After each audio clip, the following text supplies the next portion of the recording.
अध्याय 782 एक साथ एकत्र होना। दोपहर के लगभग 12:30 बजे शहर की दिशा से गाड़ियों का एक काफिला आया और फुशों गार्डन में प्रविष्ट हुआ। दर्जनों वाहन कतारों में पार्क हो गए, जिनमें कई आलीशान गाड़ियां भी शामिल थीं। नज़ारा बेहद भव्य था और उतरने वाले सभी लोग समाज के अभिजात वर्ग, धनी और सफल व्यक्ति थे। कुछ ही क्षणों में लगभग 100 लोग काले परिधानों में, जिनमें से कुछ की छाती पर सफ़ेद फूल लगे थे, खुले मैदान में एकत्र हो गए। वे स्पष्ट रूप से यहाँ किसी अंतिम संस्कार में भाग लेने आए थे। इस समूह के पहुंचने से पहले ही कर्मचारी अस्थायी स्मारक सभा स्थल तैयार कर चुके थे। ये अमीर लोग भी अजीब झंझट खड़े करते हैं। अब भी वे विदाई समारोह पर अड़े हुए हैं और बिना किसी वजह के कई घंटे बर्बाद कर रहे हैं। क्या ये दूसरों का बिल्कुल भी ख्याल नहीं रखते? कुछ ही दूरी पर सन रूई अपनी हथेली को दबाए हुए लंगड़ाते हुए आया और अधीरता से बोला, ऐसा मत कहो। जब किसी की मृत्यु होती है तो उन्हें उचित प्रक्रियाओं से गुजरना पड़ता है, रोहित ने शांति से कहा, और मामलों को संभालने में सावधानी बरतना कभी गलत नहीं होता, खासकर तब जब संदेश पहुंचाने का ये हमारा पहला अनुभव है। यह एक तरह से नया है। इसके अलावा वह लाल लिफाफा मुझे थोड़ा चिंतित कर रहा है। सिर्फ इसलिए कि हम भूत नियंत्रक हैं, इसका मतलब यह नहीं है कि हम जो चाहें कर सकते हैं। सावधान रहो कि कोई चूक न हो जाए। रोहित हमेशा की तरह हर बात का बारीकी से ध्यान रखता है, सन रूई ने आह भरते हुए टिप्पणी की। तभी वे तीनों अस्थायी रूप से निर्मित स्मारक सभा स्थल के पास पहुंचे। स्मारक सभा स्थल के केंद्र में ताज़े फूलों से घिरे हुए बीच में एक ताबूत रखा था, जिसके सामने एक श्वेत श्याम चित्र स्थापित था। सामान्यतः मृतक का दाह संस्कार किया जाना चाहिए, जोसेफ ने दबी आवाज में कहा, लेकिन लगता है कि शव उस ताबूत के अंदर ही होना चाहिए। ताबूत की ओर देखते हुए सन रूई ने कहा, दाह संस्कार निश्चित रूप से नियमों के अनुसार होता है, लेकिन देखो, अंतिम संस्कार में शामिल होने वाले लोग काफी अमीर लग रहे हैं। चूंकि वे धनी और संभ्रांत हैं, यदि परिवार दाह संस्कार के बजाय दफनाने पर जोर देता है तो यह संभव है। जब तक कि मृतक कोई सार्वजनिक हस्ती न हो, तब तो कोई दूसरा रास्ता नहीं होता। बेशक कुछ सार्वजनिक हस्तियों के लिए भी दाह संस्कार न करना संभव है।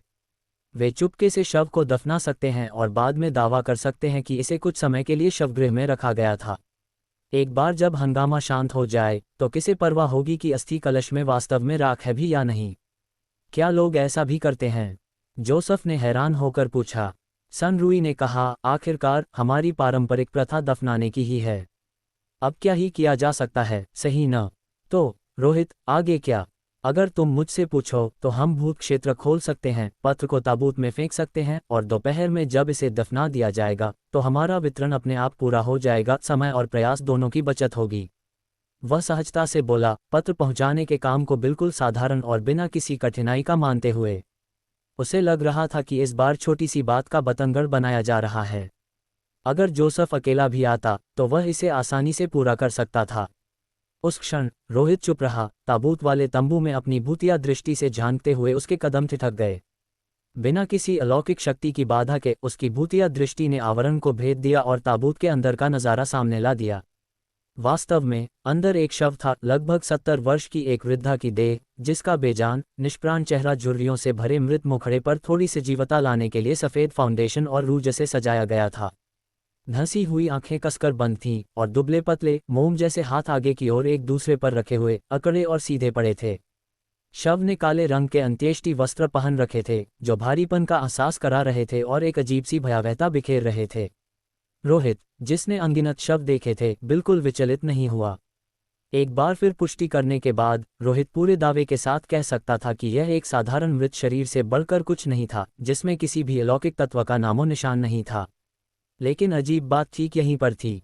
आखिर पत्र किसी साधारण मृतक के पास क्यों भेजा जाएगा? मेरे मन में अब भी कुछ संदेह हैं और मुझे लगता है कि इस पूरी स्थिति में कुछ बहुत गलत है। यदि बात सिर्फ वितरण कार्य को आसानी से पूरा करने की होती तो निश्चित रूप से कोई समस्या नहीं होती, लेकिन हम संदेशवाहक नहीं हैं, भूत डाकघर के गुर्गे नहीं हैं। हमारा उद्देश्य भूत डाकघर के रहस्यों को उजागर करना और संदेशवाहक कार्यों के पीछे के वास्तविक इरादे को खोजना है। इसलिए कार्य पूरा करना हमारा प्राथमिक लक्ष्य नहीं है, रोहित ने गंभीरता से समझाया। इसलिए मेरी बात सुनना ही सही है। हम ताबूत दफनाए जाने के बाद कदम उठाएंगे। मुझे इस बात पर भरोसा नहीं है कि भूत डाकघर हमें अपना काम इतनी आसानी से पूरा करने देगा। तो फिर इंतजार करते हैं और देखते हैं। सन रूई असहमत नहीं हुआ। आखिरकार जब तक शव दफनाया नहीं गया था, तब तक ताबूत में पत्र फेंकना सफल वितरण नहीं माना जाता। इसी समय अस्थायी स्मारक सभा स्थल पर फूलों की श्रद्धांजलि अर्पित करने और अंतिम विदाई देने वालों का तांता लगने लगा। एक बार जब मृतक के परिवार और दोस्तों ने अपनी अंतिम विदाई पूरी कर ली, तो ताबूत को नंबर 1 कब्रिस्तान ले जाया जाएगा और पहले से तैयार कब्र नंबर 78 में दफना दिया जाएगा। हालांकि इंतजार करना उबाऊ था, लेकिन तीनों जरा भी अधीर नहीं दिखे और उन्होंने अद्भुत धैर्य का परिचय दिया। अलौकिक घटनाओं के दौरान सामना किए जाने वाले खतरों की तुलना में शांति के ऐसे क्षण लगभग आनंददायक थे। तीनों स्मारक सभा स्थल के पास खड़े होकर थोड़ी दूरी से गुप्त रूप से सब कुछ देख रहे थे और कोई हलचल नहीं कर रहे थे।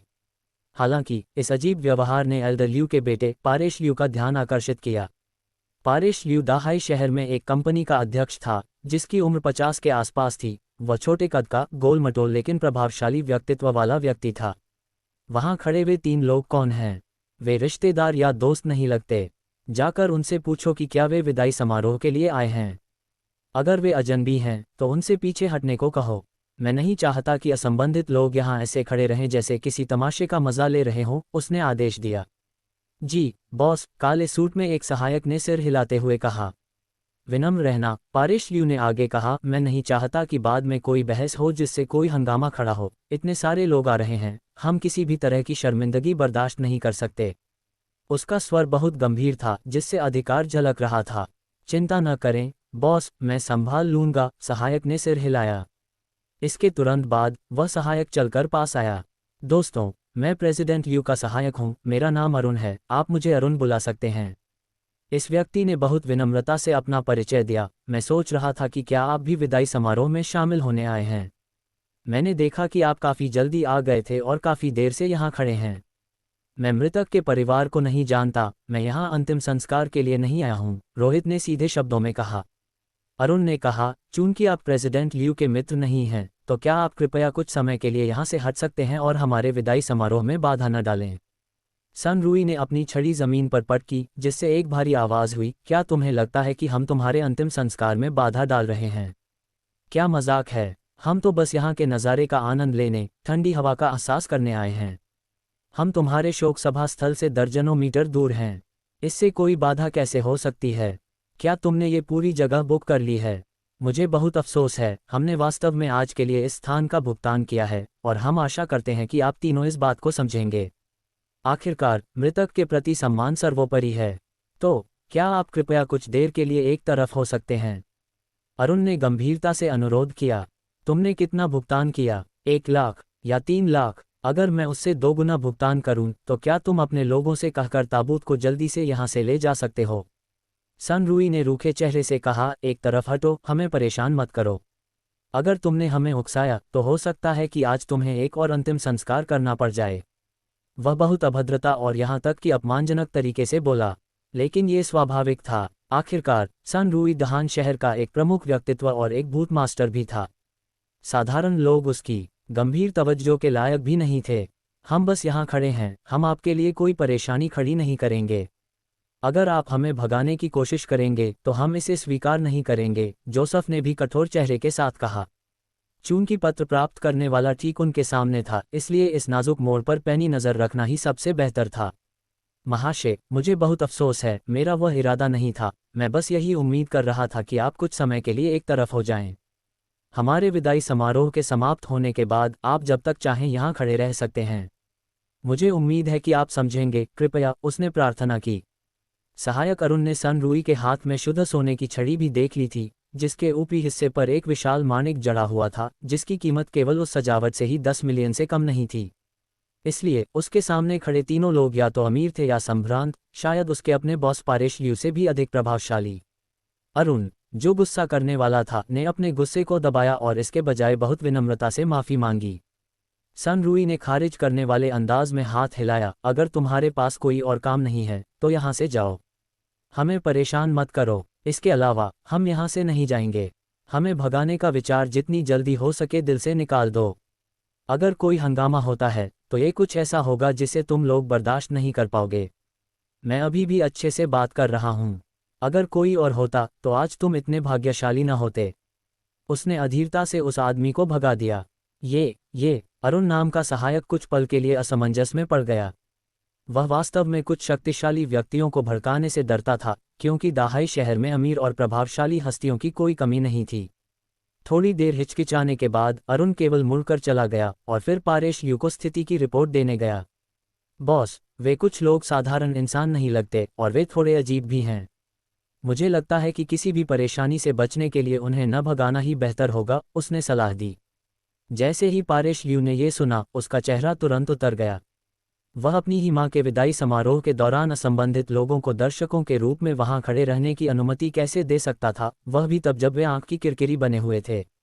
उसने फिर कहा, कुछ पैसे खर्च करो, देखो अगर उससे बात बनती है तो। बॉस, शायद कोई फायदा न हो, उस आदमी की छड़ी ही शुद्ध सोने की बनी है, उस पर जड़े माणिक की कीमत कम से कम 5 मिलियन है, अरुण ने रुकते हुए कहा। ये सुनते ही पारेश यू का व्यवहार बदल गया। स्पष्ट रूप से, आने वाले लोग बहुत प्रभावशाली हो सकते थे, ऐसे लोग जिन्हें वह गुमराह या नाराज करने का जोखिम नहीं उठा सकता था। उस स्थिति में, चलिए अभी के लिए उन्हें नज़रअंदाज करते हैं, पारेश यू ने उनकी दिशा में एक तीखी नज़र डालते हुए कहा। लेकिन जब उसकी नज़र रोहित की नज़र से मिली तो अचानक उसके दिल की धड़कनें तेज हो गईं। उसकी अपनी आंखें काफ़ी रोबीली थीं, फिर भी दूसरे की नज़र और भी अधिक भयानक, उदासीन और ठंडी थी, जैसे किसी मृत व्यक्ति की आंखें हों जो एक सहज भय पैदा कर रही थीं। वह बिल्कुल भी किसी सामान्य इंसान की नज़र नहीं लग रही थी। आखिर ये लोग कौन हैं? पारेश यू ने मन ही मन सोचा। फिर भी विदाई समारोह व्यवस्थित ढंग से जारी रहा, लेकिन किसी के भी अनजाने में उसी क्षण शोक के तंबू में रखे ताबूत के अंदर एल्दल्यू, जिसका श्रृंगार किया जा चुका था, वस्त्र पहनाए जा चुके थे और जिसे लिटाया जा चुका था, उसने चुपचाप अपनी आंखें खोल लीं और उसकी गहरी धसी हुई आंखों की कोटरों में मृत पुतलियां हल्की सी हिलीं। कब्रिस्तान के भीतर कब्र नंबर 1 पर एक अजीब सी धुंधलकी छाने लगी। इसी बीच, उसी समय फुशों गार्डन के बाहर अलौकिक मंच सुपरनेचुरल फोरम की विशेष कार पहले ही पहुंच चुकी थी। नितिन आखिरकार जांच के लिए किसी को भेजने से खुद को रोक नहीं सका। गाड़ी के पहुंचते ही एक पुरुष और एक महिला बाहर निकले। ये दोनों कोई और नहीं बल्कि माइकी और टेमने थे, जो पहले रोहित से मिल चुके थे। अध्याय 783 गायब हुआ शव। फुशों गार्डन। मैंने कभी नहीं सोचा था कि रोहित एक दिन दहाई शहर आएगा। हमारी आखिरी मुलाकात को कई महीने बीत चुके हैं और सच कहूं तो मैं उसे दोबारा बिल्कुल नहीं देखना चाहता था। कार से बाहर निकलते हुए माइकी ने आह भरी और सीजर ग्रैंड होटल की उस घटना को याद करने लगा। उनकी टोली के कई लोग अंदर मौजूद भूतों के हाथों मारे जाते जाते बचे थे। सबसे भयानक बात यह थी कि रोहित ने खुद पहले ही मर चुकी सुनीता को दोबारा जीवित कर दिया था और उसे 2 भूतिया चेहरों वाली एक भयानक भूत नियंत्रक बना दिया था। अलग होने के बाद माइकी ने भूतिया आंख घोस्ट आई के नाम से मशहूर रोहित की गतिविधियों पर थोड़ी नज़र रखी थी। नज़र न रखता तो ठीक था, लेकिन जब पता लगाया तो परिणाम सचमुच चौंकाने वाले थे। महज कुछ ही महीनों में उसने 2 एस ग्रेड अलौकिक घटनाओं का सामना किया था और अपने ही दायरे के रमन से मुकाबला भी किया था। सबसे महत्वपूर्ण बात यह थी कि वह आज भी जीवित था। किसी भूत नियंत्रक की क्षमता इससे तय नहीं होती कि उसने क्या अनुभव किया है, बल्कि इससे तय होती है कि वह उस अनुभव के बाद जीवित बचा है या नहीं। बॉस के पास चिंतित होने की अच्छी वजह है। रोहित जरूर यहाँ किसी काम से आया होगा। वह बिना किसी कारण के सिर्फ नज़ारा देखने के लिए किसी कब्रिस्तान नहीं आएगा। संभव है कि यहाँ कोई अलौकिक घटना घटने वाली हो। उसके पास धूसर रंग की डाउन जैकेट पहने एक युवती खड़ी थी, जिसने मास्क लगा रखा था। उसके कंधे तक लंबे काले बाल बिखरे थे, चेहरा थोड़ा पीला था और हाथ में वॉकी टॉकी था। जैसे ही उसने टाइप किया, उसका संदेश प्रसारित हुआ। उसका नाम टेमने था, कोड नेम घोस्ट साउंड। जब वह रोहित के साथ सीजर ग्रैंड होटल गई थी, तब उसकी हालत बहुत खराब थी और वह भूतिया पुनरुत्थान के कगार पर थी, लेकिन रोहित ने उसे एक मौका दिया, जिससे टेमने की जान बच गई। इसके बदले उसे दूसरे भूत पर नियंत्रण पाना पड़ा था। अगर ऐसा न हुआ होता तो टेमने बहुत पहले ही मर चुकी होती। इसलिए उसके मन में अब भी रोहित के प्रति थोड़े अच्छे भाव थे, कम से कम उन अन्य भूत नियंत्रकों की तुलना में जिन्हें उसने देखा था। मैं सचमुच रोहित के किसी भी झमेले में नहीं पड़ना चाहता। मैं तुम्हारे साथ सिर्फ देखने आया हूं और केवल देखूंगा, मैं कोई कदम बिल्कुल नहीं उठाऊंगा, माइकी ने दृढ़ता से कसम खाई। टाइप करते हुए टेमने का संदेश प्रसारित हुआ, अगर सच में कुछ गड़बड़ है तो हमें उसकी मदद करनी चाहिए। आखिरकार ये दहाई शहर है। अगर यहाँ कुछ होता है तो उसकी जिम्मेदारी हमारी भी है। उसकी मदद रहने ही दो, वह इतना शक्तिशाली है, उसे हमारी मदद की क्या ज़रूरत है। अगर उसे सचमुच हमारी मदद की ज़रूरत पड़ी तो हम किसी काम के नहीं रहेंगे, चुपचाप देखते हैं और चले चलते हैं, माइकी ने जल्दी से सिर हिलाते हुए कहा। बातचीत करते हुए दोनों कब्रिस्तान में दाखिल हो चुके थे। उनके साथ 6-7 माथत भी थे जो उनकी मदद के लिए आए थे। यद्यपि माइकी और टैम ने अलौकिक हलकों में बहुत प्रसिद्ध नहीं थे, फिर भी वे एक निश्चित ओहदे वाले भूत नियंत्रक थे, ऐसे लोग नहीं जो हर काम खुद करें। जैसे ही वे कब्रिस्तान में दाखिल हुए, उन्होंने एक अस्थायी रूप से बना स्मारक सभा स्थल देखा। कई लोग वहां श्रद्धांजलि अर्पित कर रहे थे और फूल चढ़ा रहे थे। ये देखते ही माइकी का चेहरा तुरंत बदल गया। क्या मजाक है? इस नाजुक मोड़ पर करने के लिए इतने सारे काम थे, फिर यहाँ शोक सभा आयोजित करने और मालाएं चढ़ाकर अंतिम संस्कार करने की क्या तुक थी? क्या वे लोग आज यहाँ किसी हादसे को न्योता दे रहे हैं? उधर जाओ, उस शोक सभा को बंद करवाओ, लोगों को यहाँ से भगाओ। अगर ताबूत में कोई मृत व्यक्ति है तो उसे तुरंत दाह संस्कार के लिए ले जाओ। अगर नहीं है तो तुरंत दफना दो। उन्हें यहाँ रुकने मत दो, और अगर कोई रोक टोक करे तो लिहाज मत करो, जो करना पड़े करो, माइकी ने तुरंत निर्देश दिया। वे 6-7 अंगरक्षक आक्रामक अंदाज में उधर लपके। अलौकिक मंच के तहत छोटे मोटे काम करने के कारण वे निडर थे, और दहाई शहर में ऐसा कुछ न था जिसे करने से वे डरते हों। सब लोग हट जाओ, ये सारी मालाएं हटाओ, रास्ता छोड़ो। तुम्हें यहाँ शोक सभा आयोजित करने की इजाज़त किसने दी? प्रभारी व्यक्ति को बाहर बुलाओ। एक अंगरक्षक भीड़ पर चिल्लाया और लोगों को भगाते हुए सभा स्थल को तहस नहस करने लगा। पारिश ल्यू कॉर्पोरेशन के रिश्तेदार और दोस्त इस नज़ारे को देखकर सन रह गए। प्रेसिडेंट पारिश ल्यू का चेहरा तुरंत गुस्से से लाल हो गया, फिर वह तेजी से आगे आया। तुम लोग ये क्या कर रहे हो? क्या यहाँ बवाल करने आए हो? यहाँ से दफा हो जाओ वरना मैं पुलिस को बुला लूंगा। क्या तुमने ये शोक सभा आयोजित की है? मृतक से तुम्हारा क्या रिश्ता है? एक अंगरक्षक ने उससे सवाल किया। इससे तुम्हें क्या मतलब? पारिश ल्यू ने जवाब दिया। अंगरक्षक ने ठंडी सांस खींचते हुए कहा, अलौकिक मंच के प्रशासक का हुक्म है, आज इस शोक सभा को खत्म करना होगा। इसके अलावा ताबूत के शव का दाह संस्कार किया जाना चाहिए, और अगर दाह संस्कार हो चुका है तो उसे अभी दफनाया जाना चाहिए। आज फुशों गार्डन में कोई अंतिम संस्कार नहीं होगा। तुम सब बेहतर होगा कि जल्दी यहाँ से चले जाओ वरना अंजाम भुगतने के लिए तैयार रहो। अलौकिक मंच, यह क्या चीज़ है? पारिश ल्यू हक्का बक्का रह गया। उसने ऐसी चीज़ों के बारे में कभी नहीं सुना था। आखिरकार वह दहाई शहर के शीर्ष अभिजात वर्ग का हिस्सा नहीं था और इन अंदरूनी मामलों से अनजान था। आज यहाँ उपद्रव करने की हिम्मत किसकी हुई? अगर तुमने कोई रुकावट डालने की कोशिश की तो मैं, पारिश ल्यू, तुम लोगों को हरगिज नहीं छोड़ूंगा। अरुण, पुलिस को फ़ोन करो और कुछ लोगों को तुरंत यहाँ बुलाओ। सहायक अरुण ने सिर हिलाया और तुरंत फ़ोन निकालकर कॉल करने लगा। ये तो सरासर गुंडागर्दी है। ये सोचने की बात है कि कोई इस मौके पर उपद्रव करने की हिम्मत करे। प्रेसिडेंट पारिश ल्यू, आप चिंता न करें, मैं एक सुरक्षा कंपनी को जानता हूँ, मैं उनके लोगों को मदद के लिए बुलाता हूँ। पास में खड़े एक व्यावसायिक सहयोगी ने मदद की पेशकश की। ये सिरफिरे कहाँ से आ गए? आज प्रेसिडेंट पारिश ल्यू की मां का अंतिम संस्कार है। अगर कोई मुद्दा है तो बाद में बात होनी चाहिए। इनमें ज़रा भी इंसानियत नहीं है, एक अन्य व्यक्ति ने कहा। बेशक, कुछ रिश्तेदारों और दोस्तों ने शंका जताई कि कहीं प्रेसिडेंट पारिश ल्यू ने कोई कर्ज तो नहीं लिया था जिसे चुकाया न गया हो और वसूली वाले यहाँ पहुँच गए हों। वरना लोगों का एक समूह अचानक आकर शोक सभा को क्यों तहस नहस करने लगेगा? रुक जाओ, अभी रुक जाओ, मेरी दादी को मत छुओ। शोक सभा स्थल के अंदर पारिश ल्यू के बच्चे अलौकिक मंच के गुर्गों को रोकने की जी तोड़ कोशिश कर रहे थे। पूरा नज़ारा अचानक अफरा तफरी में बदल गया।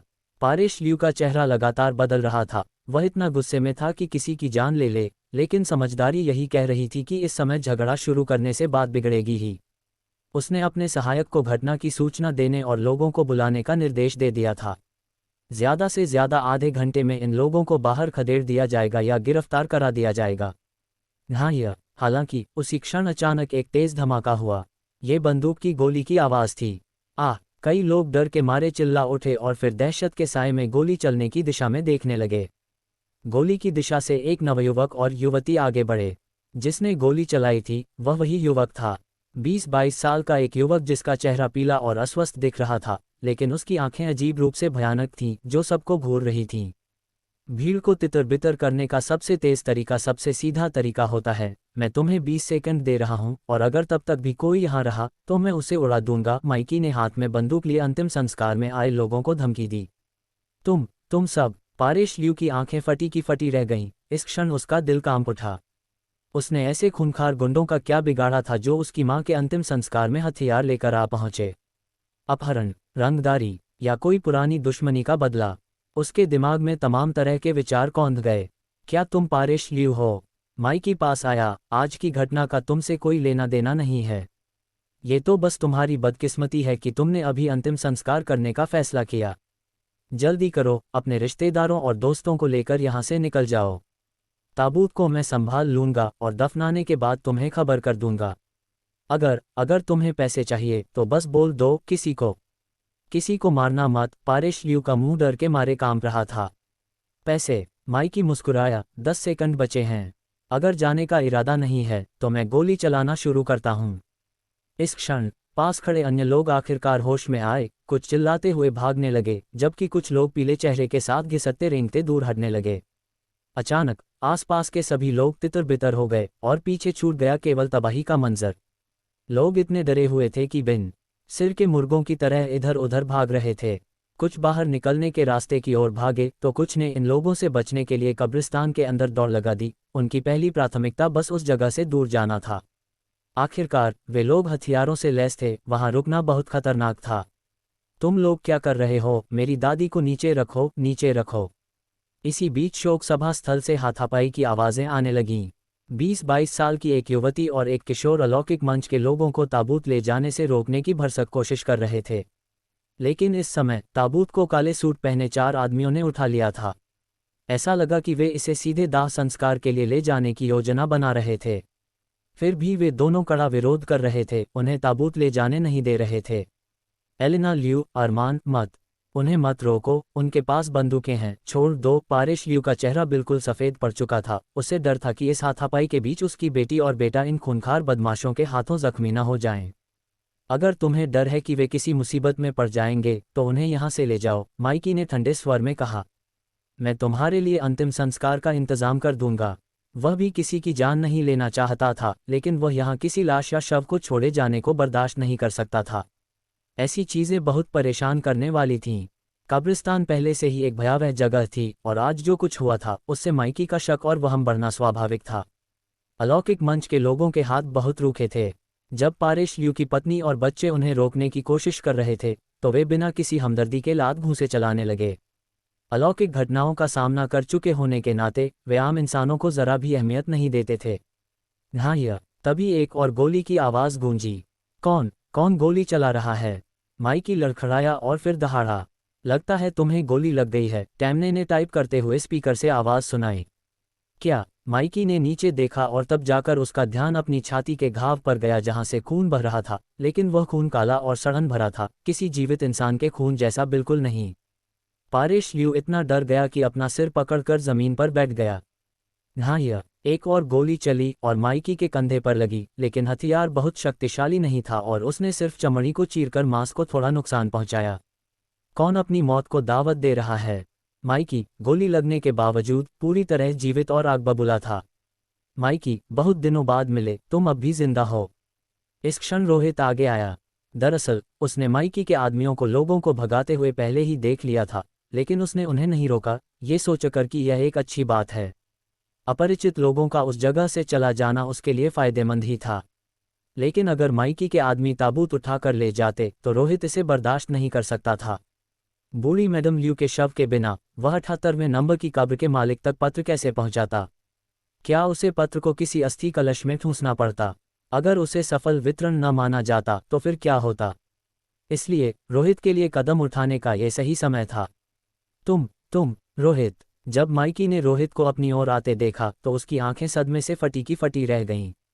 हालांकि वह जानता था कि रोहित फुशों गार्डन में है, लेकिन उसे उम्मीद नहीं थी कि वह खुद चलकर सामने आ जाएगा।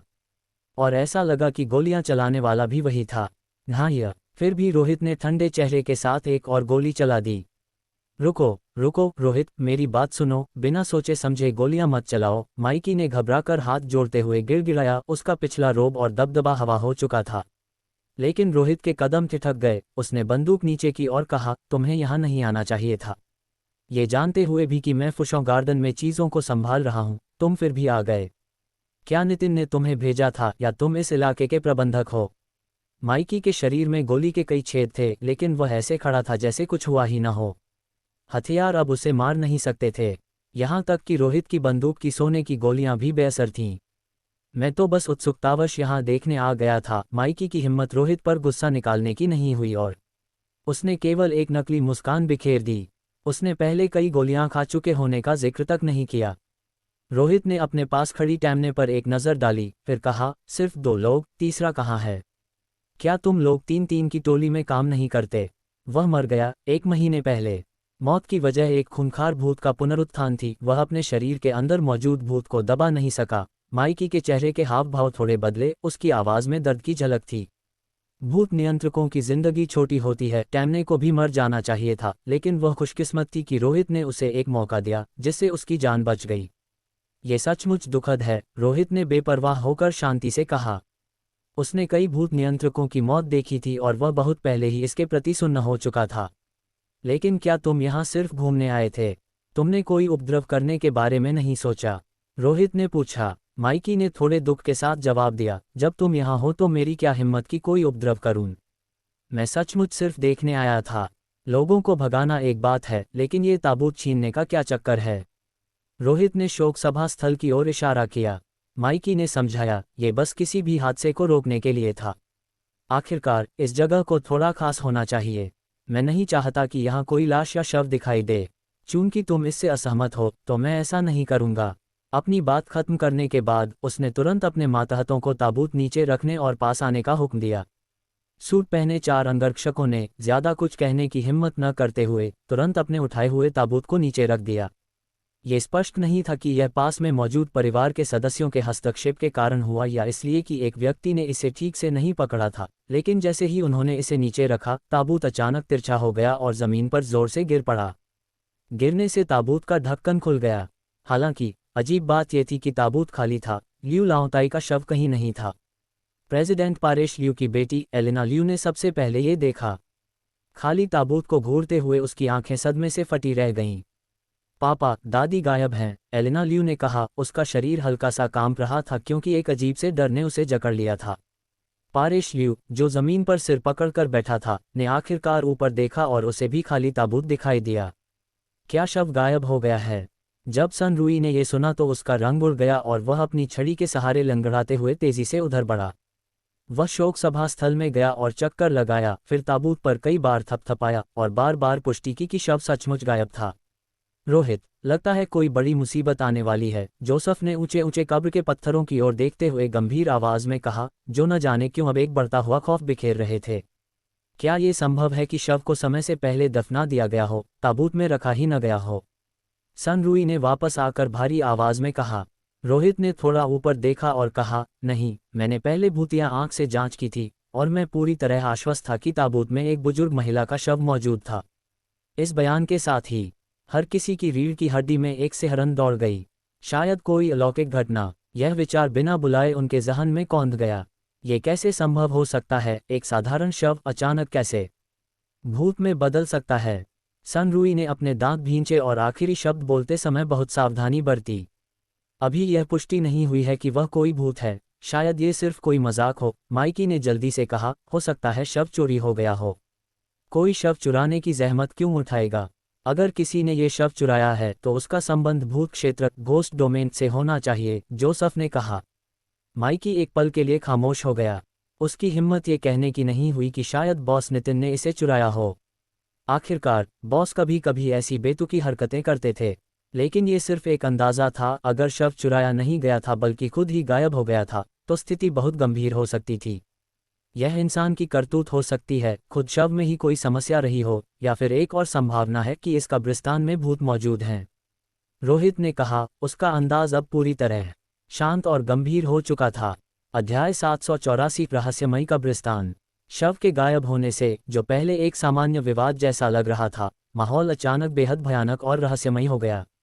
इस समय हर किसी के चेहरे पर गंभीरता छा गई, क्योंकि अगर यह पुष्टि हो जाती है कि इस कब्रिस्तान में भूत हो सकते हैं, तो यह एक अज्ञात अलौकिक घटना होगी और अज्ञात हमेशा खतरे का संकेत देता है। यहाँ एकत्र हुए भूत नियंत्रकों की संख्या कम नहीं थी, कुल मिलाकर 5 लोग थे। लेकिन अधिक लोग होने का मतलब यह नहीं था कि सुरक्षा की पूरी गारंटी है। अलौकिक घटनाओं में कई भूत नियंत्रक अपनी जान गंवा चुके थे।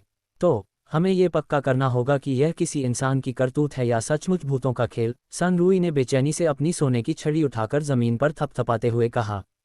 उसके दिल में अलौकिक घटना का विचार पहले ही घर कर चुका था। आखिरकार उन्हें भूत डाकघर घोस्ट पोस्ट ऑफिस ने पत्र पहुंचाने के लिए भेजा था। अगर यह एक सामान्य वितरण होता तो भूत डाकघर के अस्तित्व की कोई आवश्यकता ही नहीं होती। इसमें निश्चित रूप से कोई खतरा और अजीब बात शामिल थी जिसके लिए किसी को विशेष रूप से पत्र पहुंचाने की आवश्यकता पड़ी। इसलिए 78 नंबर कब्र के मालिक तक वह लाल लिफाफा पहुंचाना आसान नहीं होने वाला था। रोहित, क्या भूत क्षेत्र घोस्ट डोमेन का उपयोग करके देखा जाए? पता करो कि शव कहाँ है, और अगर कोई भूत है तो हम उसका जल्द पता लगा सकते हैं, सन रूई ने सुझाव दिया। कब्रिस्तान बहुत बड़ा था, पैदल खोजना समय की बर्बादी होती, इसलिए भूत क्षेत्र रखने वाले भूत नियंत्रक का फायदा अब साफ दिख रहा था। ठीक है, मैं दूसरे इलाकों की जांच के लिए भूत क्षेत्र का इस्तेमाल करता हूं, तुम लोग बस आसपास ध्यान दो, रोहित ने कहा।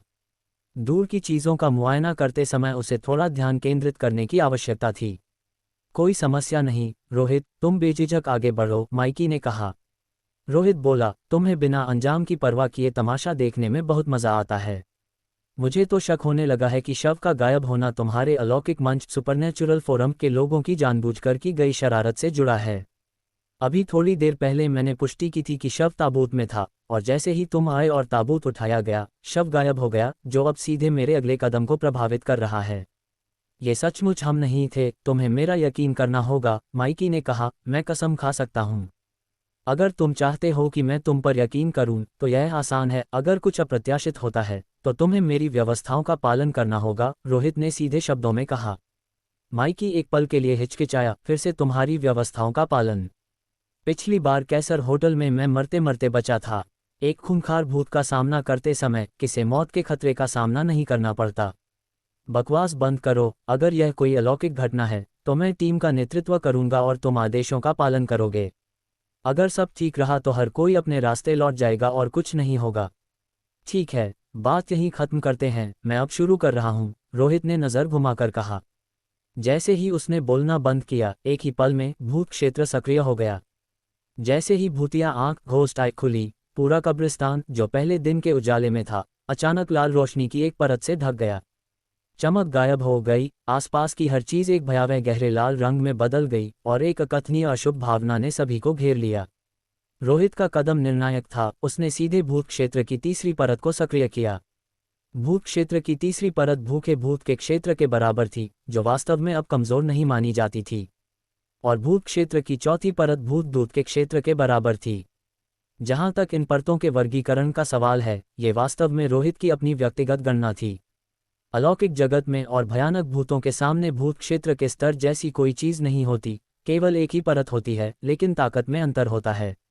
एक कमज़ोर भूत क्षेत्र केवल भ्रम पैदा कर सकता है, लेकिन एक शक्तिशाली भूत क्षेत्र वास्तविकता को मरोड़ सकता है। कब्रिस्तान बड़ा था, लेकिन रोहित का भूत क्षेत्र उससे भी बड़ा था। हालांकि उसने इसके दायरे को केवल कब्रिस्तान को ढकने जितना नियंत्रित रखा, इसे आगे फैलने नहीं दिया।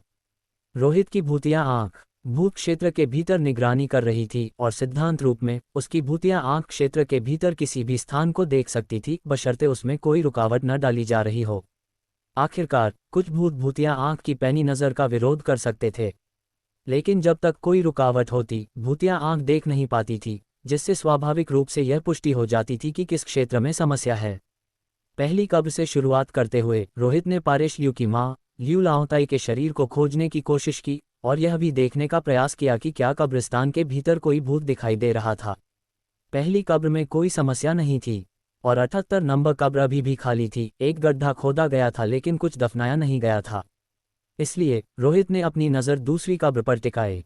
जब वह खोज कर रहा था, बाकी लोग आसपास के माहौल पर चौकस निगाह रखे हुए थे। यद्यपि वे भूत क्षेत्र में थे, फिर भी हर कोई इस बात से अवगत था कि रोहित के भूत क्षेत्र में भी सेंध लगाई जा सकती है, कोई भी जगह 100% सुरक्षित नहीं होती। आखिर यह क्या हो रहा है? किनारे पर नज़रअंदाज किया गया पारेश लियू अब अपना सिर पकड़कर दुबक कर बैठा था, और अपने सामने लाल रोशनी से ढकी दुनिया को खौफजदा होकर देख रहा था। न केवल सभी इमारतें और ज़मीन लाल रोशनी में डूबी थीं, बल्कि आसमान भी लाल था।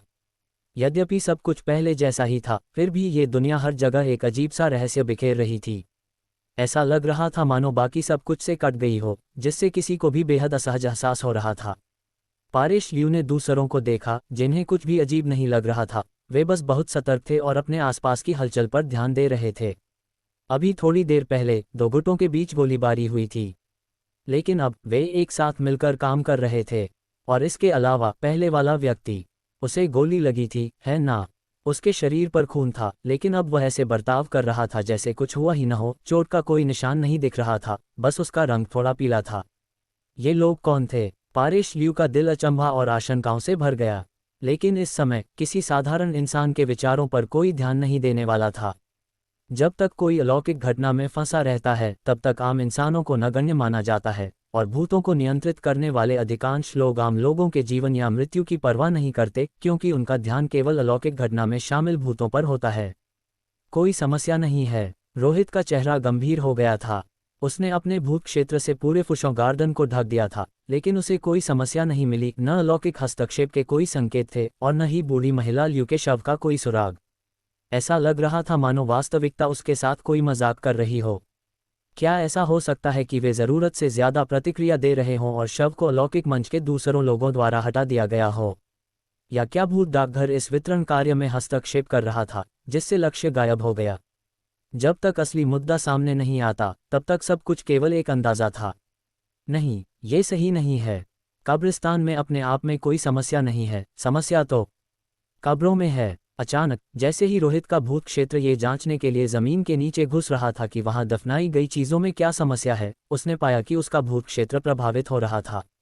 भूत क्षेत्र और गहराई में नहीं जा पा रहा था। ये केवल सतह को ढक सकता था, नीचे जांच करने में असमर्थ था।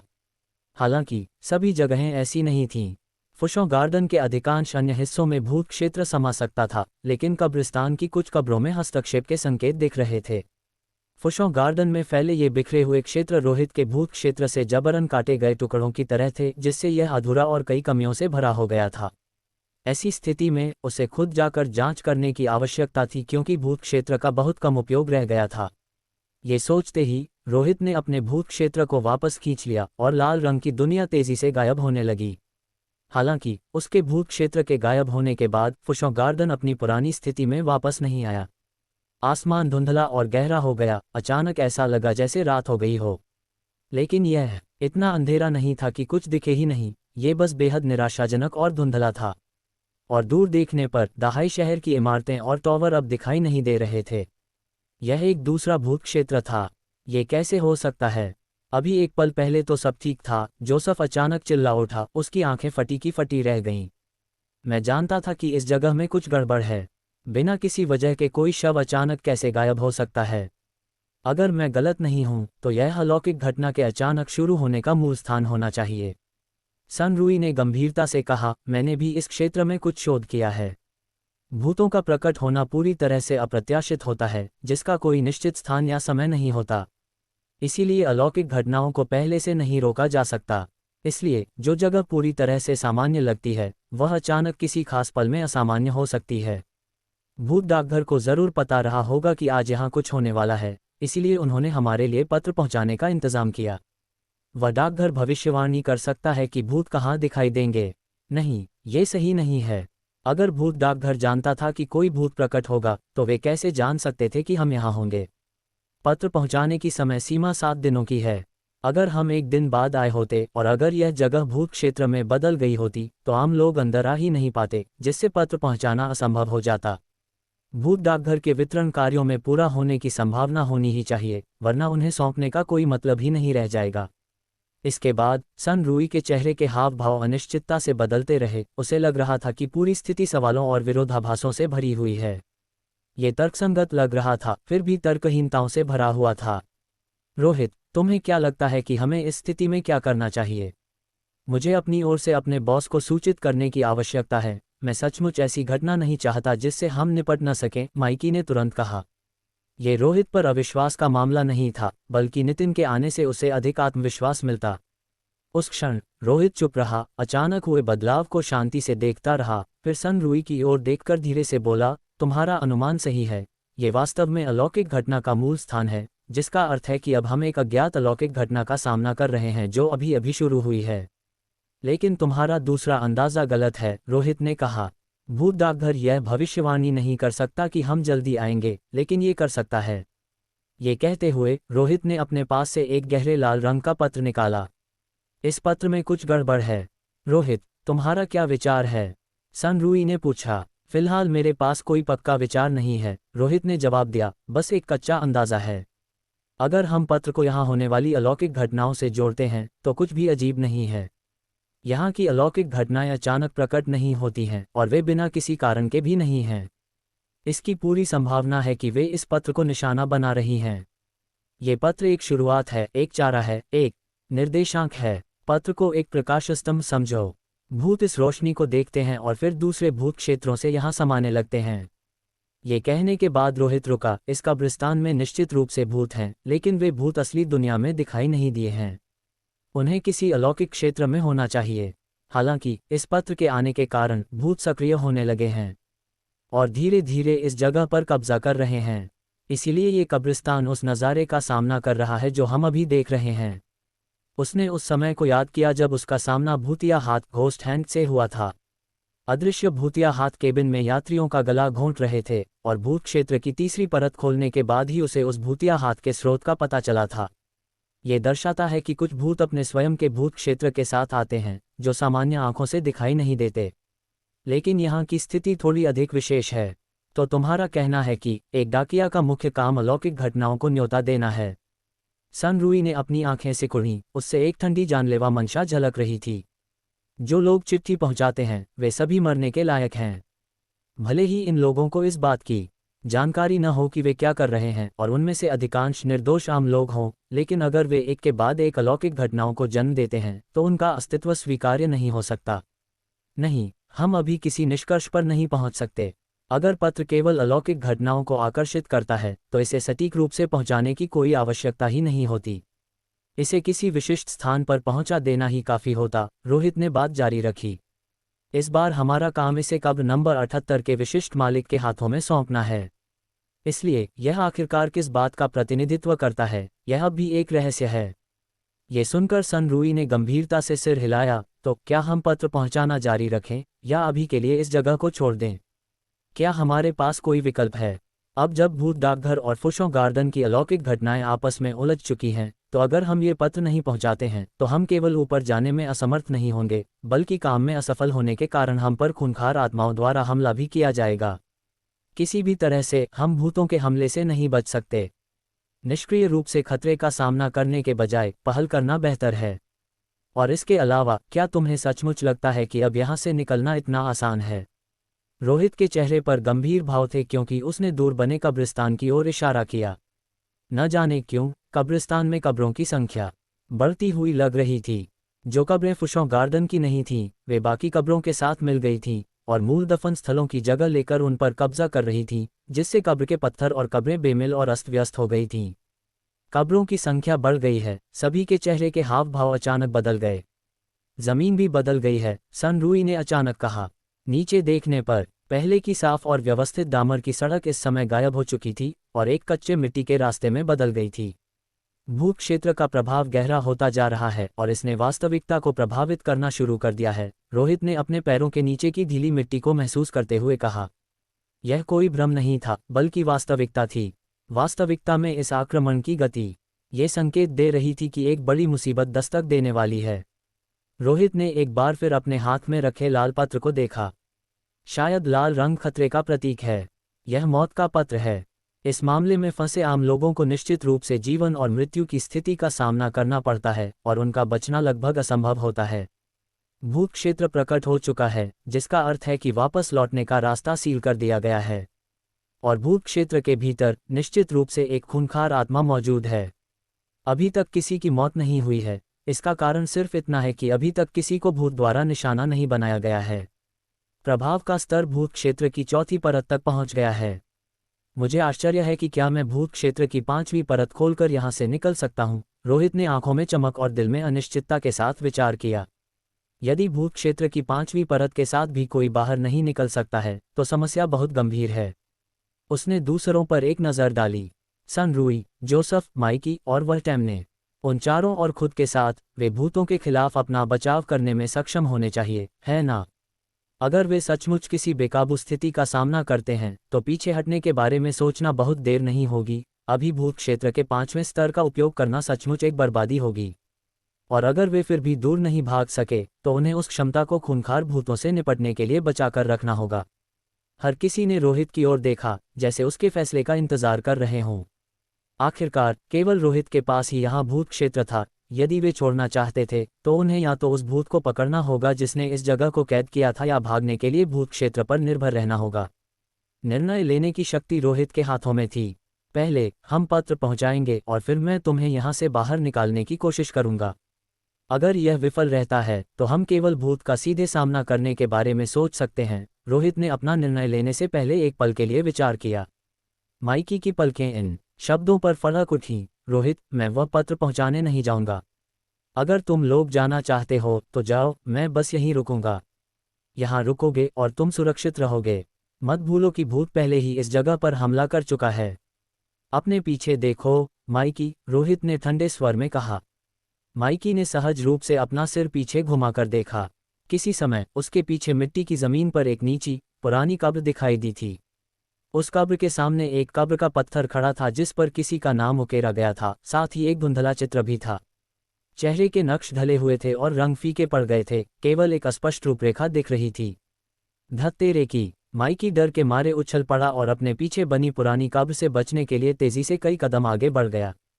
भूत क्षेत्र का ये टुकड़ा एक कब्रिस्तान है, टेमने ने टाइप किया और एक साथ सुनाया। सही कहा, फुशों गार्डन का दफन स्थल एक रहस्यमयी कब्रिस्तान के साथ मिल गया है और पुरानी कब्रें दिखाई दे रही हैं, सनरूई ने अपनी छड़ी पर टेक लगाते हुए कहा।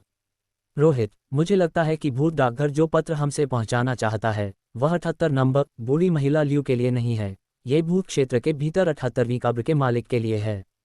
पीछे की पुरानी कब्र को देखो, कब्र के पत्थर के निचले दाएं कोने पर नंबर लिखे हैं। उसने बात जारी रखी। 21। रोहित के चेहरे के हाव भाव थोड़े बदले। ये गिनती का तरीका आधुनिक समय का नहीं है। ये दशकों पहले की गिनती का तरीका है जिसका इस्तेमाल गणराज्य रिपब्लिकन काल के दौरान भी किया जाता था। यानी यह कब्र काफी पुरानी थी। चलो नंबर 1 दफन स्थल पर बूढ़ी महिला ल्यू की कब्र देखने चलते हैं। रोहित ने तुरंत कदम उठाने का फैसला किया। ठीक है, हाथ पर हाथ रखकर बैठने से काम नहीं चलेगा। चलना शुरू करना ही बेहतर है। सनरूई भी ऐसा इंसान नहीं था जो चुपचाप तबाही का इंतजार करे।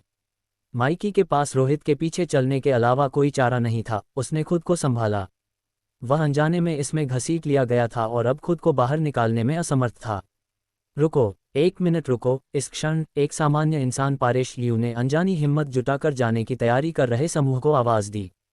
रोहित ने हल्का सा पीछे मुड़कर देखा। मौके का फायदा उठाते हुए पारेश ल्यू जानता था कि यह युवक इस समूह का नेता है जो अपनी कम उम्र के बावजूद प्रभावशाली और निर्णायक है। तुरंत ही उसने गुहार लगाई। बड़े भाई, मैं आपसे भीख मांगता हूँ, कृपया मेरी बेटी और बेटे को यहाँ से बाहर ले जाए। मेरी मौत से कोई फर्क नहीं पड़ता जब तक कि हमारी बेटी और बेटा जिंदा रह सकें। मैं आपको वह सब कुछ दूंगा जो आप चाहते हैं, मेरी कंपनी, मेरी सारी संपत्ति, जो भी आप मांगेंगे। मैं आपसे भीख मांगता हूँ। हालांकि वह पूरी स्थिति से अनजान था, लेकिन उसकी आंखों के सामने घटते अविश्वसनीय नज़ारों और जो कुछ उसने सुना था उसने उसे कुछ समझ दे दी थी। वह जानता था कि अगर वे इस मौके को गंवा देते हैं तो उसका परिवार शायद जिंदा बाहर न निकल पाए। हमारे पीछे आने से तुम लोग जल्दी मारे जा सकते हो। बेशक जिंदा बचने का भी एक मौका है, लेकिन हम पर तुम्हारी सुरक्षा करने की कोई जिम्मेदारी नहीं है। माइकी, तुम्हारा अलौकिक मंच इस शहर की सुरक्षा के लिए जिम्मेदार है। क्या तुम अपना फर्ज नहीं निभाओगे? रोहित ने नजर डाली और कहा। माइकी का चेहरा थोड़ा बदला और उसने कहा, अगर तुम बिना डरे चल सकते हो तो हमारे साथ आओ, लेकिन जहां तक जिंदा रहने की बात है मैं उसकी गारंटी नहीं दे सकता। आपका बहुत बहुत धन्यवाद। धन्यवाद, पारेश ल्यू ने राहत की सांस लेते हुए कहा। उसने तुरंत अपनी बेटी से कहा, एलिना ल्यू, अपने भाई अरमान को लो और उनके पीछे जाओ। अपने भाई का ख्याल रखना और याद रखना कि चाहे कुछ भी हो जाए उनके साथ ही रहना, अपने आप कहीं मत भागना। पारेश ल्यू के बच्चे इतने छोटे नहीं थे। एलिना ल्यू नाम की बेटी 20-22 साल की एक लंबी सुंदर महिला थी जो वास्तव में खूबसूरत और धनी थी। अरमान, उसका छोटा भाई, लगभग 15 या 16 वर्ष का एक युवा सुंदर लड़का था जो निस्संदेह बड़ा होकर बहुत सफल और अमीर बनता। लेकिन इस स्थिति में उनकी सामाजिक हैसियत का उन्हें कोई फायदा नहीं मिल रहा था।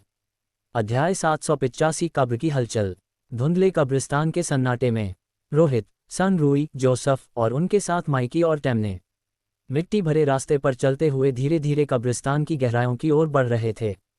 उनकी टोली के पीछे अपकिंग एंटरटेनमेंट के 6-7 सदस्य और पारेश ल्यू के दोनों बच्चे चल रहे थे। कुल मिलाकर दर्जन भर से अधिक लोग थे। संख्या काफी बड़ी थी। इसके अलावा 5-5 भूत नियंत्रकों की मौजूदगी के साथ ये ताकत किसी भी अलौकिक घटना से निपटने के लिए बेहद मजबूत मानी जाती थी। यही वजह थी कि रोहित के पास आगे कदम बढ़ाने का आत्मविश्वास था। यद्यपि कुछ साधारण लोग भी इस टोली में शामिल थे, लेकिन वे मूल रूप से नगण्य थे। अगर सचमुच कोई बड़ी मुसीबत आती तो कोई भी एक आम इंसान को बचाने के लिए अपनी जान जोखिम में नहीं डालता। उनकी मौजूदगी से रोहित और बाकी लोगों की गतिविधियों पर कोई फर्क नहीं पड़ने वाला था। टोली में लोगों की संख्या बढ़ाने से खूंखार भूतों द्वारा हमला किए जाने की संभावना कम हो सकती है। माइकी, लगता है कैसर होटल के हादसे ने तुम्हें काफी डरा दिया है। रोहित ने रास्ता दिखाते हुए मुड़कर देखा और मोटा मोटा अंदाजा लगा लिया कि माइकी ने अभी अभी 2 साधारण लोगों को टोली के पीछे आने की अनुमति क्यों दी थी। ये बंदा भी अब अपनी जान बचाने की चालें चलने लगा था, ऐसी चीज जो वह बीते दिनों में कभी नहीं करता। सचमुच, समय इंसान को बदल देता है, माइकी ने कहा। अगर वे वहीं रुकते तो भी उन पर भूतों का हमला हो सकता था, है न? हमारे पीछे आना उनके लिए थोड़ा अधिक सुरक्षित है। और क्या यह एक बहुत ही सामान्य रणनीति नहीं है कि अधिक लोग होने से भयानक भूतों के हमलों की आवृत्ति कम हो जाती है? हताहत तो हमेशा होंगे, तो फिर क्यों न उनकी मौत थोड़ी अधिक अर्थपूर्ण हो। अगर कोई भूत किसी को निशाना बनाता है तो इससे कोई फर्क नहीं पड़ता कि वे समूह में हैं या नहीं। इसके विपरीत, हम उनके साथ भूतों के हमले का शिकार होने की संभावना को बांट सकते हैं। तो ये दोनों पक्षों के लिए फायदेमंद है, एक दूसरे का इस्तेमाल करने का कोई सवाल ही नहीं है। रोहित, कुछ समय तक न मिलने के बाद तुम काफी दयालु हो गए हो। उसे उम्मीद नहीं थी कि रोहित जैसा कठोर स्वभाव का इंसान साधारण लोगों के जीने या मरने की परवाह करेगा। रोहित ने ठंडे चेहरे के साथ कहा, मैंने कभी भी साधारण लोगों के अलौकिक घटनाओं में शामिल होने की वकालत नहीं की है। अगर आम इंसान सचमुच ऐसी स्थितियों में फंसते हैं तो छुपने के लिए कोई जगह ढूंढना उनके जीवित रहने की संभावना को बढ़ाता है, और अपनी क्षमताओं की कमी के साथ बिना सोचे समझे इधर उधर भागना किसी बड़ी अनहोनी को न्योता देता है। लेकिन तुमने भी उन्हें मना नहीं किया, है न? माइकी ने हल्की मुस्कान के साथ कहा। रोहित ने जवाब दिया, वह इसलिए क्योंकि मुझे दूसरों के जीने या मरने की परवाह करने की फुर्सत नहीं है। वे वयस्क हैं और उन्हें अपने फैसलों के लिए खुद जिम्मेदार होना चाहिए। अगर वे गलती करते हैं, अगर वे मरते हैं, तो वे इसी के लायक हैं। अगर वे सही हैं और बच जाते हैं तो उन्हें किसी की जान बचाने के लिए शुक्रिया अदा करने की जरूरत नहीं है। मैंने इतनी सारी अलौकिक घटनाओं को सुलझाया है और इतने सारे लोगों को बचाया है कि मैं उन्हें गिन भी नहीं सकता, और मैंने कभी किसी से शुक्रिया अदा करने को नहीं कहा, क्योंकि मैं लोगों को बचाने के लिए अलौकिक घटनाओं से नहीं निपटता। तुम सचमुच बहुत दिलकश और कठोर दिल हो, रोहित, माइकी ने कहा। इसीलिए मैंने हमेशा तुम्हारी तारीफ की है, क्योंकि तुम नियमों और कायदों में नहीं बंधते, तुम सच्चे हो, कोई दिखावा नहीं करते। कुछ अनुभवों के बाद उसे एहसास हुआ कि रोहित जैसे व्यक्तित्व वाला व्यक्ति कितना अनोखा था। बेशक, व्यक्तित्व से बहुत फर्क नहीं पड़ता था, महत्वपूर्ण बात यह थी कि रोहित इस हद तक बढ़ चुका था कि उसकी तुलना उसके बॉस नितिन से भी की जा सकती थी। व्यर्थ की बकवास कम करो, यहाँ पुरानी कब्रें बढ़ने लगी हैं। सन रूई ने अपने हाथ में ली छड़ी से सामने मिट्टी के एक टीले को टटोलते हुए बहुत गंभीरता से दोनों की बातचीत को बीच में ही रोक दिया। कब्र की मिट्टी बहुत गीली थी और छड़ी आसानी से उसके अंदर धंस गई। तुम्हें क्या लगता है, इन टीलों के नीचे क्या दबा होगा? रोहित ने चारों ओर देखा और कहा, तुम्हें अपनी उस उत्सुकता पर लगाम लगानी चाहिए। ये जगह बहुत अजीब है। मुझे लगता है कि यह पिछली अलौकिक घटनाओं से पूरी तरह अलग है, जिसमें एक भी समानता नहीं है। यद्यपि अभी तक कुछ नहीं हुआ है, लेकिन खतरा निश्चित रूप से मौजूद है, खासकर तब जब बूढ़ी महिला ल्यू का शव पहले ही गायब हो चुका है। यह एक संकेत है, संभावित खतरे का संकेत। कब्रें हर जगह थीं, फिर भी किसी को भी भूतिया आंख से बारीकी से नहीं देखा जा सकता था। नतीजतन रोहित ये पुष्टि करने में असमर्थ था कि कब्रों में कोई खतरा था या नहीं। हालांकि अगर उसे किसी बात का संदेह भी होता तो भी वह जांच करने के लिए किसी कब्र को खोदने की हिम्मत नहीं करता। जिस एकमात्र कब्र को उखाड़ने का उसने साहस किया, वह 78 नंबर कब्र थी। आखिरकार उसे वहां पत्र पहुंचाना था। इसके अलावा वह देखना चाहता था कि भूत डाकघर से पत्र प्राप्त करने वाली कौन सी इकाई या प्राणी था। मैं सचमुच इस मनहूस जगह से जल्दी बाहर निकलना चाहता हूँ, सन रूई ने गंभीर आवाज में कहा। कब्रों के टीले हर जगह थे। ऊपर देखने पर वे अनंत लग रहे थे, जो दूर धुंधली दुनिया में फैले हुए थे। जो कभी एक सामान्य फुशों गार्डन था, वह अचानक इसमें बदल गया था। भले ही यह भूत क्षेत्र का आक्रमण था, लेकिन यह थोड़ा ज्यादा ही अतिरंजित था, है न? कितना समय बीता था, ऐसा लग रहा था मानो वे किसी पूरी तरह से अलग दुनिया में आ गए हों। क्या वह लाल पत्र सचमुच सुरक्षित रूप से पहुंचाया जा सकता था? सनरुई को एक गहरी बेचैनी महसूस हुई। उसे लगा कि रोहित की बातें बहुत सच थीं, यहाँ जो कुछ हो रहा था वह वास्तव में पिछली अलौकिक घटनाओं से बहुत अलग था। किस अलौकिक घटना ने कभी इतनी सारी कब्रें पैदा की थीं? उन्होंने अपने रास्ते में बाधा डाल रही कब्र को दरकिनार कर दिया। रोहित आगे बढ़ता रहा, उसकी नज़र हर कब्र के सामने लगे पत्थरों पर टिक गई और वह उन पर लिखे नंबरों को देखता रहा। उसने पाया कि कुछ कब्रों पर पत्थर नहीं थे, केवल कुछ ही कब्रों पर नंबर उकेरे गए थे। इस अंतर का कारण अज्ञात था, लेकिन इसने निश्चित रूप से उसकी खोज की कठिनाई को बढ़ा दिया था। शुक्र है कि कब्रें किसी न किसी क्रम का पालन कर रही थीं। यदि वे जिस जगह से आए थे वहां नंबर 21 दर्ज था, तो अब वे नंबर 32-33 में बदल चुके थे। नंबर लगातार बढ़ रहे थे। इससे संकेत मिला कि वे सही दिशा में बढ़ रहे थे, हालांकि कब्रों का बिखराव अस्त व्यस्त था। कब्र नंबर 78 की खोज कल्पना से कहीं अधिक दूर तक फैली हुई थी। जैसे ही सब आगे बढ़ते रहे, जिस टीले ने पहले उनका रास्ता रोका था, उसने अब एक भयानक नज़ारा पेश किया। सनरुई द्वारा अपनी छड़ी से बनाए गए छेद से खून का रिसाव शुरू हो गया। जमीन द्वारा सोखे जाने के बजाय खून मानो बाहर की ओर धकेला जा रहा था, धीरे धीरे बाहर बहकर उस तंग रास्ते को लाल रंग से रंगने लगा जिस पर यह टोली अभी अभी चली थी। इसके अलावा जैसे जैसे खून बहता गया, वह ऊंचा टीला धीरे धीरे धंसने लगा और छोटा होता गया, मानो उसका सहारा देने वाली कोई चीज़ गायब हो रही हो। किसी ने ये होते हुए नहीं देखा और किसी का ध्यान इस पर नहीं गया। अजीबोगरीब बदलाव हमेशा तब होते थे जब किसी को उम्मीद भी नहीं होती थी। जैसे जैसे वे कब्रिस्तान की गहराइयों में उतरते गए, और भी अधिक अजीबोगरीब घटनाएं सामने आने लगीं। अब किंग एंटरटेनमेंट के एक सदस्य ने अचानक कुछ ही दूरी पर बनी एक कब्र की ओर इशारा किया। देखो, क्या वह कब्र थोड़ी अजीब नहीं लग रही? सब ने उधर देखा। निश्चित रूप से लगभग 10 मीटर दूर एक अकेला कब्र का पत्थर खड़ा था और उसके पीछे की कब्र का टीला अजीब तरीके से बीच से फट गया था। हाँ, कोई भ्रम नहीं था। कब्र का टीला बीच से 2 हिस्सों में चीर दिया गया था, जो बाएं और दाएं ढह गया था, जिसमें न तो कोई ताबूत था और न ही कोई शव, वह बस भयावह रूप से खाली पड़ी थी। एक खाली कब्र जो अंदर से फटकर खुली थी। कब्र अंदर से बाहर की ओर फटी है, कोई चीज़ इसमें से बाहर निकली है, रोहित ने डूबती नज़र से देखते हुए कहा। उसने कुछ बारीक विवरणों पर ध्यान दिया था। ऐसा नहीं हो सकता। बाकी लोगों के चेहरे का रंग उड़ गया। रोहित ने कहा, इसकी पूरी संभावना है, लेकिन वह कब्र काफ़ी पुरानी है और दरार को देखकर लगता है कि यह कोई हाल की घटना नहीं है। इसे कम से कम कई महीने हो चुके हैं, इसलिए जो भी कब्र से बाहर आया है वह अब शायद यहाँ नहीं है। संभावना है कि वह इस कब्रिस्तान को छोड़कर जा चुका है। जैसे ही उसने ये कहा, सभी की रीढ़ में एक से हरन दौड़ गई। रोहित, तुमने जो कहा उसके आधार पर क्या ये संभव नहीं है कि यहाँ की कई कब्रों में से कुछ कब्रें आज ही अचानक फटकर खुल जाएं? जोसेफ ने फुसफुसाते हुए पूछा। बिल्कुल संभव है, रोहित ने बहुत गंभीर आवाज में जवाब दिया। माइकी बोला, इसके बारे में बात करना बंद करो, वरना मेरा मन मुड़कर वापस भागने का करने लगेगा। तुम भूत क्षेत्र से बाहर नहीं निकल सकते, टेमने ने टाइप करते हुए अपनी ऑडियो आवाज से संदेश दिया। मेरी कमियों को उजागर मत करो, मैं बस अपनी राय व्यक्त कर रहा हूं, माइकी ने शिकायत की। रोहित आगे बढ़ता रहा और धीरे धीरे शांत हो गया। उसने बोलना बंद कर दिया और अपना पूरा ध्यान आसपास के माहौल पर केंद्रित कर लिया। ऐसे माहौल में किसी भूत से सामना होना उसके लिए कोई अचरज की बात नहीं होती। अभी के लिए एकमात्र तसल्ली ये थी कि टोली में से किसी की मृत्यु नहीं हुई थी। इसका मतलब ये भी था कि उनमें से दर्जनों लोगों में से किसी को भी अभी तक किसी खूंखार आत्मा द्वारा निशाना नहीं बनाया गया था, इसलिए फिलहाल वे सापेक्ष सुरक्षा में थे। लेकिन रोहित ने कब्र के पत्थर पर बदलते नंबरों को देखा। रोमन अंक 45। वे कब्र नंबर 45 के करीब पहुंच चुके थे। गंतव्य नंबर 70-78 अब बहुत दूर नहीं था।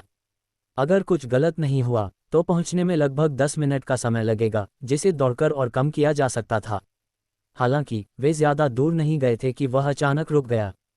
आगे के रास्ते के ठीक बगल में बिना किसी कब्र के पत्थर के एक छोटा नया मिट्टी का टीला उभरा हुआ था। लेकिन इस टीले के बाहरी हिस्से पर कब्र की मिट्टी से ढकी एक बांह एक सूखी पेड़ की टहनी की तरह बाहर निकली हुई थी, जो टीले के ऊपर अकड़ी और मुनी हुई पड़ी थी। ये वे लोग हैं जो पहले अंतिम संस्कार में शामिल हुए थे। वे माइकी की धमकियों के कारण तितर बितर हो गए थे। अब वे अलौकिक घटनाओं की चपेट में आ गए हैं और यहीं मारे गए हैं। रोहित ने टीले पर मौजूद उस बांह की जांच करते हुए अपनी आंखें सिकोड़कर कहा। बांह की त्वचा का रंग साफ बता रहा था कि यह हाल ही में मरा हुआ व्यक्ति था और कलाई पर एक महंगी घड़ी लटक रही थी। घड़ी की सुइयां अभी भी चल रही थीं। ये देखकर जोसेफ, सनरुई और माइकी सभी के चेहरे के हाव भाव बुरी तरह बदल गए। क्या भूत ने मारना शुरू कर दिया है? यह विचार सभी के मन में कौंध गया, जिससे उनकी पिछली अनहोनी की आशंका एक और भयावह रूप लेने लगी। उन्होंने तेजी से चारों ओर देखा, लेकिन उन्हें कुछ भी दिखाई नहीं दिया, न लोग और न ही भूत, केवल कब्रें ही कब्रें। क्या हमें आगे बढ़ते रहना चाहिए? लोग पहले ही मारे जा चुके हैं, रोहित, सन रूई ने पूछा। आगे छोटे से टीले से बाहर निकली वह बाँह लगभग एक चेतावनी की तरह काम कर रही थी, उन्हें आगे न जाने की ताकीद कर रही थी। इसका मतलब साफ था, यदि वे आगे बढ़े तो कब्र की मिट्टी में दफन होने वाला अगला व्यक्ति अंतिम संस्कार में आया कोई मेहमान नहीं, बल्कि वे खुद हो सकते हैं। रोहित एक पल के लिए हिचकिचाया, वह बोलने ही वाला था, लेकिन तभी उसने अचानक सभी को शांत रहने का इशारा किया। कब्रिस्तान के सन्नाटे में न जाने कहाँ से एक अजीब सी आवाज़ उभर कर आई। Tin tin tin. यह ऐसी आवाज़ थी मानो कोई किसी कब्र के पत्थर पर छेनी चला रहा हो। यह आवाज़ और साफ होती गई और बहुत करीब लग रही थी, जाहिर तौर पर बिल्कुल आगे, थोड़ी ही दूरी पर। हालांकि उनकी नज़र का दायरा कब्रों से ढका हुआ था, जिससे साफ देखना असंभव हो रहा था।